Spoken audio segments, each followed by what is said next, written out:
tiña no 81, 50 anos ou 51, imagínate ti, cando viñeron perfurar aí. Miña nai morreu no 75, e acórdame que xa perfuraran aí, porque xa cando estaba sobre terra, o día que estaba sobre terra viñeron os pagar, eso, pero non volveron. E aquel día nos atendemos, o máis a atender ese día, na marchada, bueno, pero non volveron, pero a min acordas todo eso, que foi no hai 51 anos, así, xa pillaron a perfuración. Perfuraron un montón de sitios, ante aquela a perfuración pagabanche, eran de coelitos ou pinos ou che facían, eso pagabanche máis. Era con idea de vir. O que pasa que lle salía moi fondo, a 500 metros. E foi o modo que daquelas non se atreveron. A ver, ao perfuraren, puñaronlle un tubo a 500 metros, puñaronlle un tubo e viña para arriba. Pero agora, como anduvera aquí, o tractor, xa me acordou que estaba toda... Do máis, se tuveran unha sacha, aí buscaba a goma. Pois desde aí, pois foi pala. A perfuración era aí. Despois puñáronos unhas gomas para regar o prado con estao. Ali. Os das perfuracións. Porque non querían pagar nada por el. Por o prado. O prado quedou sin auga. É de Ormarín. Pero regaba un pouquiño aquí para baixo.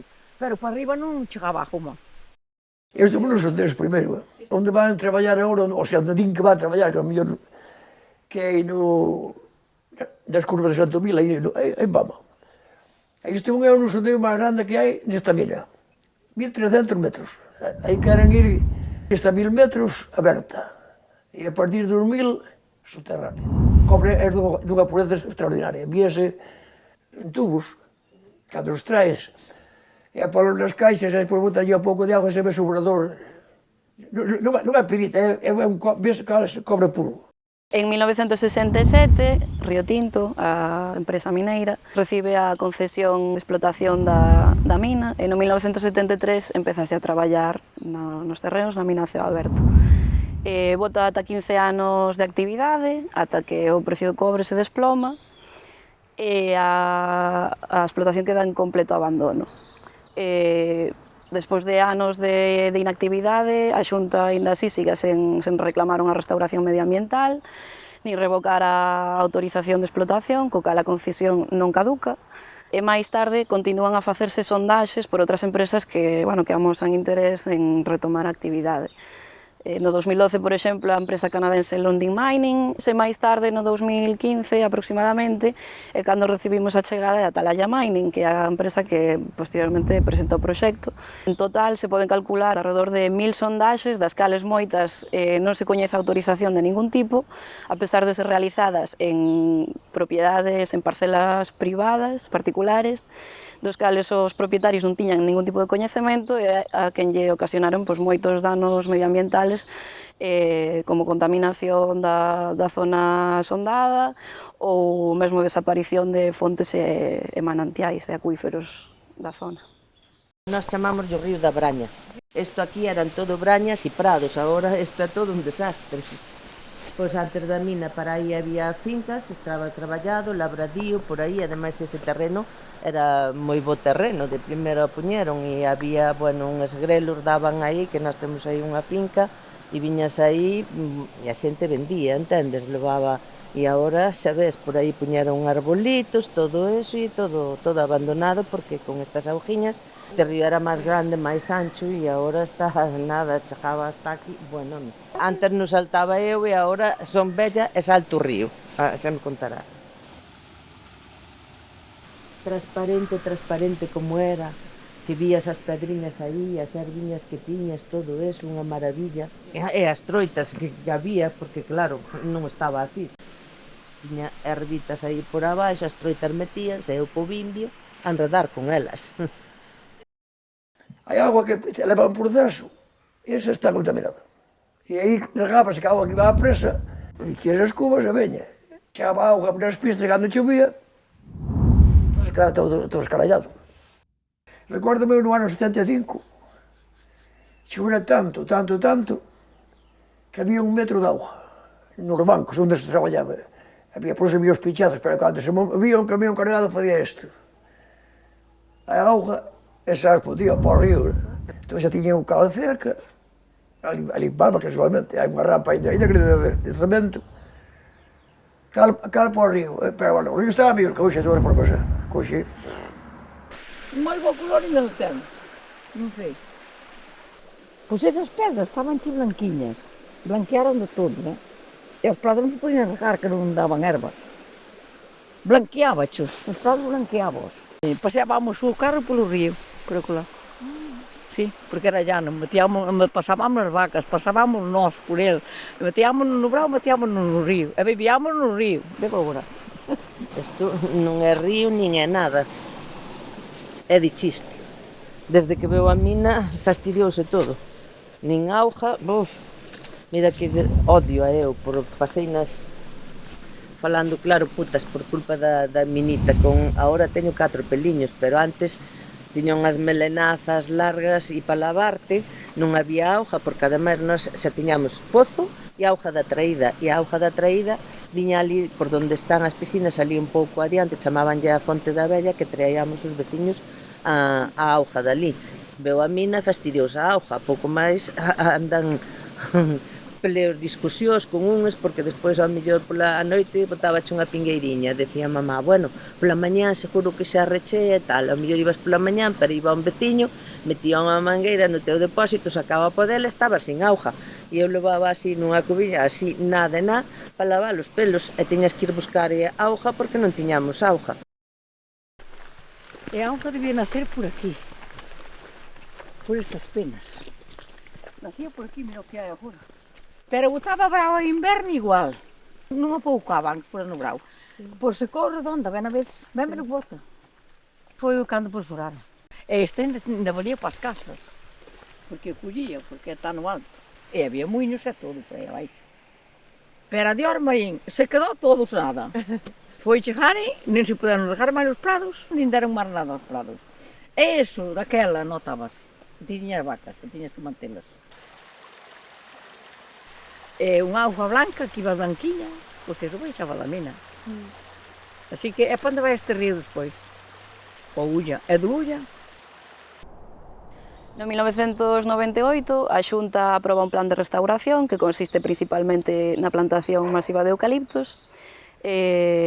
Consecuencia deste proceso, a destrucción do castro da Copa, un castro que se ubicaba nos mesmos terreos, encarga tamén, no mesmo ano, un estudio hidrolóxico que demostra que as augas ácidas procedentes da drenaxe da mina non se supoñen un risco para o medio ambiente, sino tamén para a saúde das persoas. Sin embargo, nunca se chegan a tomar medidas con respecto ás ameazas e os avisos destes estudios.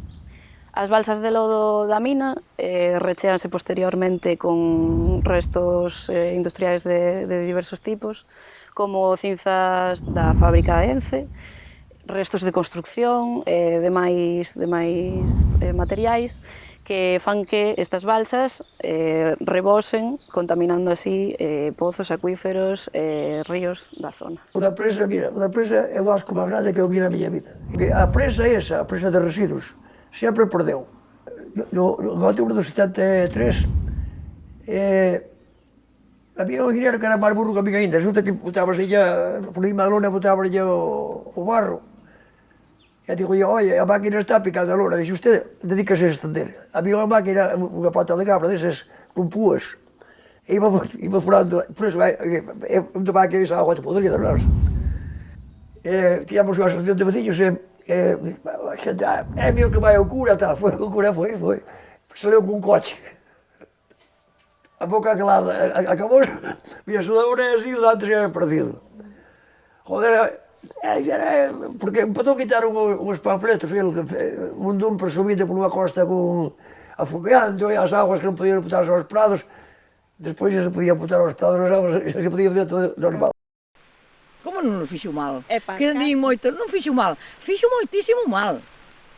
E a nós moito mal, porque nós tiñamos esas pradas que nos daban moita erva, despois que é o río que tanta troita, algún enfermou e todo. Podía justo bien, e as troitas comían a mediodía. Daquela había moita fame. E daquela xa deberon buscando xente que non quería ir xente para aí. Eso que pagaban é mellor que agora, que lle van pagar agora mellor, me parece. Pero daquela non iban, porque xa a mina non tiña boa zona daquela, xa. Que se como hoxe, daquela non ven.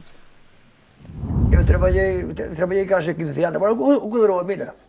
E daquela ibas do arado e xeamos ali, parecía que eras un rei, non era nada, pero bueno, se non entraba na empresa principal, entraba noutra empresa auxiliar, ao mellor. Porque viñan da Caldas, e viñan de, así todo collía un radio grande de xente. Nós éramos 300 fijos. E de contrato habría outros tantos. Eu estuve no frente, e no frente había moitísimo polvo, claro, as perforadoras, pero conseguimos que lle puñesen agua a todas, para traballar con agua. Entón o polvo estaba reducido, non?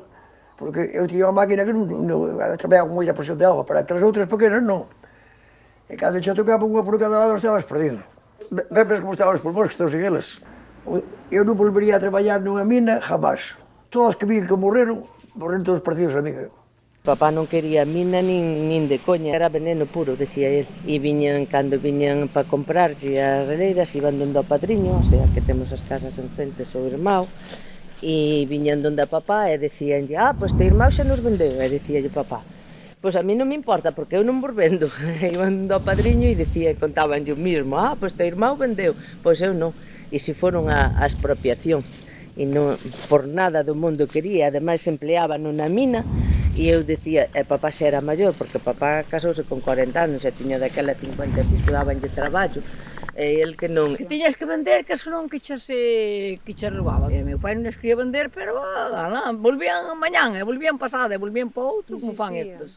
E volvían hasta que vendían. Tiñan aí un deloxo, que viña polas casas tamén. Entón, claro, algún interesáballe. Nós tardamos moito en vender, tivemos que vender á forza, como vai ser aquí. E moitos nos pagaron. Pagaban as máis que as van pagar este ano. Sí. Ou, bueno, este ano, cando veñan. Si é que veñen, ojalá non veñan, ojalá non vixamos. Que eses cartos non nos quero, Sí. Aunque me pagan o que queiran, non nos quero. Home, nós aquí estamos longe do mundo, que estamos a 3 km máis ou menos. Pero pasan dos 8 km, E había un bar ali cerca da mina, e se iba a avisar, recolle os vasos. Aquilo dijo que había que agarrar as orellas. Barrenos, parecía bomba atómica, non sei, cando vías as películas que salía así, salía cara e vías todo o polvo, eso, temblaba a casa, rompían cristales, a nós fendeu unha parede da casa, botaban a sirena un pouco antes de botar o barreno. Entonces, o can, antes de que tocara a sirena xa sabía que iba a botar. Nós ao principio non sabíamos por qué, volvíase loco, ladraba, toleaba. Pero sentías toda a noite, que ruído. Sí. Toda a noite as máquinas víalas salir. Vías a iluminación e sentías. Claro. Sentías como a nada. E este ano estas vanse sentir moito máis, E veñen máis cara aquí, cara as casas. Porque ali dáballe a cibreiro. Pero iban máis cara lá, cara a cibreiro, non se vía tanto. Porque para aquí viñeron tirar a terra, o escombro. Non viñeron os barrenos, cara onde ves ti minas, tiraban o escombro. A nós compraron as releiras para tirar o escombro. Bueno, que non veu nunca, vou dir, dalle igual, pero o que se vexe é distinto. Eu vira cando viñan de Bama hacia Arinteiro, non se vían as casas moitas veces con polvo. Ese vai pillando mellor. E cando o cobro baixa, que vai xeral, un día vou baixar, queda abandonado como quedou eso, as pedras á vista, e os buratos aí para tal e cual, e os cartos que vieron para a regeneración do terreno, levou-nos ese presidente da Xunta, como se chama, o que morreu, Almor, para liquidar entre 1.000 millóns, e nós levamos 1.400, e o resto terán lá no inferno, por aí que poremos. E jamás o perdo deses 1.700 millóns. Durante os últimos 40 anos aproximadamente, numerosas denuncias por parte da veciñanza e de outros colectivos rematan en expedientes sancionadores por parte de Augas de Galicia. Sen embargo, non se sabe moi ben por qué nunca se chegan a tomar medidas con respecto a esta situación. Despois aparecen os problemas dos cheiros, procedentes de todos os residuos orgánicos que se comezan a enterrar nos terreos da mina.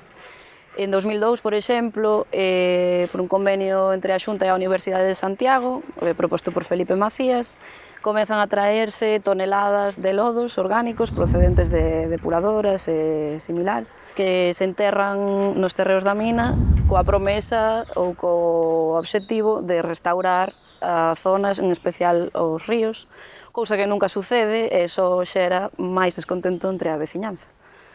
Todos os ríos da contorna están contaminados por filtraxe da balsa de Vieiro e da Corta de Bama.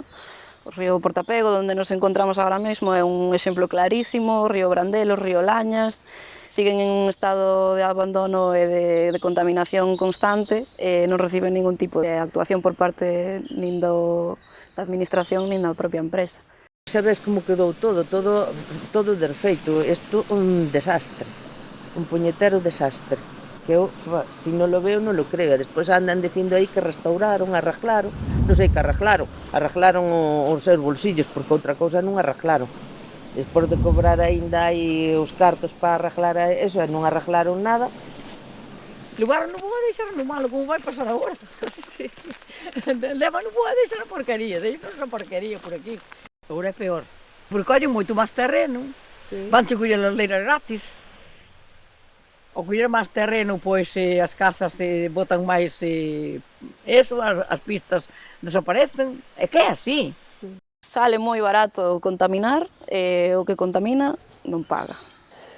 En caso que veña, pasará por riba daquelas casas a pista general. Vai dirigida a Brandelos. Bueno, ti queres que vimos chupar aquí polvo como monos? Non quero vir por selva, subiu. A mina pode, a mina é sostible claro, para eles, pero non para o polvo.